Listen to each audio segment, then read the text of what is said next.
10 वर्षामध्ये मोदीजींनी या देशामध्ये 25 कोटी लोकांना गरिबीतनं बाहेर काढलं। 10 वर्षामध्ये 20 कोटी लोक जे झोपडीत राहत होते त्यांना मोदीजींनी पक्क घर दिलं। 50 कोटी लोक ज्यांच्या घरी चुली होत्या त्यांच्या घरी गॅस पोचवला। 55 कोटी लोक ज्यांच्या घरी शौचालय नव्हतं त्यांच्या घरी शौचालय गेलं। 60 कोटी लोक ज्यांच्या घरी पिण्याचं पाणी नळाच्या माध्यमातून जात नव्हतं त्यांच्या घरी पिण्याच्या पाण्याचा नळ दिला।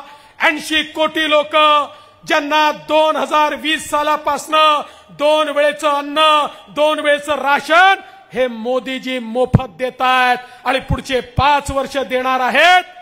या देशामध्ये 60 कोटी लोक 64 कोटी लोक आमचे तरुण ज्यांना 10 लाखापर्यंतचं मुद्राचं लोन हे मोदीजींनी बिना गॅरंटीचं आणि बिना तारणाचं त्या ठिकाणी दिलं।